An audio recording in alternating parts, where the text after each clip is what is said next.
चीन का हुआ पर्दाफाश। चीन का सबसे बड़ा खुलासा। वुहान इंस्टीट्यूट ऑफ वायरोलॉजी में काम कर रहे एक जापानी वैज्ञानिक ने चीन का भांडा फोड़ दिया। अब तक हमने देखा कि चीन चमगादड़ों पर इल्जाम लगा रहा है, पर एक जापानी वैज्ञानिक ने उनका भांडा फोड़ दिया है।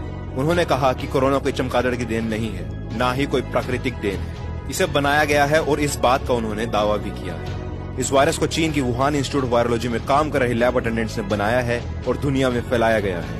ये एक ऐसी खबर है जो आप सबका गला सुखा देने वाली है। जापान के नोबेल पुरस्कृत वैज्ञानिक डॉक्टर टासुको होंजो ने बहुत बड़ा खुलासा किया है। डॉक्टर टासुको होंजो बहुत ही मशहूर वैज्ञानिक है जो वुहान की लैब में 4 साल काम कर चुके हैं। अभी तो फिलहाल इनका निवास जापान में है, पर इन्होंने वुहान इंस्टीट्यूट ऑफ वायरोलॉजी में 4 साल तक काम किया है। उन्होंने यह दावा किया है कि ये एक नेचुरल या प्राकृतिक वायरस नहीं है, बल्कि मैन मेड यानी इंसान द्वारा बनाया गया वायरस है। उनका मानना है कि अगर ये वायरस प्राकृतिक होता तो ये इतनी तबाही ना फैलाता। आगे उनका ये कहना है कि हर देश का टेम्परेचर यानी तापमान अलग अलग होता है, पर यह वायरस हर जगह बखूबी फैल रहा है।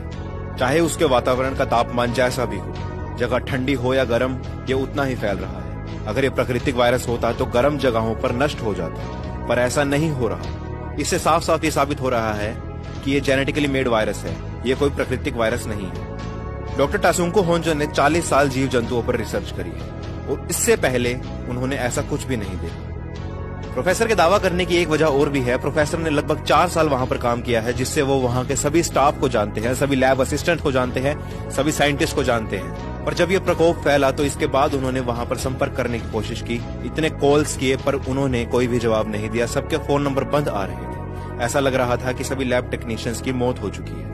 वो आगे यही कहते हैं कि ये वायरस 100% उन्हीं की लैब में बना है, ये कोई भी प्राकृतिक वायरस नहीं है।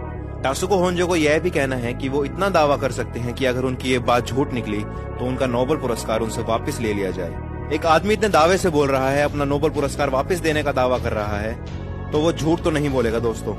उनका दावा है कि चीन अपनी गलतियां छुपा रहा है और चमगादड़ पर डाल रहा है, पर अब उसका भांडा बखूबी फूट चुका है। प्रोफेसर टासुको होंजो का तो यहाँ तक मानना है कि गलतियां छुपाने के लिए शायद लैब टेक्नीशियन को परलोक तक भेज दिया गया है। इसके साथ ही एक और वैज्ञानिक है जिनका नाम है ल्यूक मोंटेनियर, जिन्होंने एड्स जैसे वायरस की खोज की थी। उनका मानना भी यही है कि ये वायरस प्राकृतिक नहीं है। अमेरिका और ब्रिटेन के कई वैज्ञानिक और भी हैं जो ये दावा करते हैं कि ये वायरस चीन ने ही बनाया है, ऐसा कोई प्राकृतिक वायरस बना ही नहीं है, क्योंकि ये वायरस अगर प्राकृतिक होता तो इतनी गर्मी तक मर जाता और कोई भी प्राकृतिक वायरस इतनी तेजी से नहीं फैलता और इतना ज्यादा नहीं फैलता। पर चीन इस बात से साफ इनकार रहा है कि ये वायरस उनकी लैब में बना है। अब सभी वैज्ञानिक मिलकर इतना विश्वसनीय दावा कर रहे हैं तो ये बात झूठ तो नहीं हो सकती। सभी के सभी वैज्ञानिक एक ही बार में झूठ तो नहीं बोल रहे। उनका इतने सालों का प्रशिक्षण व्यर्थ तो नहीं है। चीन ने गलती की है और उसे छुपा रहा है, जिसके सबूत दिन प्रतिदिन हमारे सामने आ रहे हैं। चीन अब तक अपनी गलती को छुपाता आया है, पर इस गलती को छुपाने के लिए चीन नाकामयाब हो रहा है। पर हम ऐसा नहीं होने देंगे। हमें हर बात की खबर होनी चाहिए। इस विश्व पर जितना उनका हक है उतना हमारा भी हक है।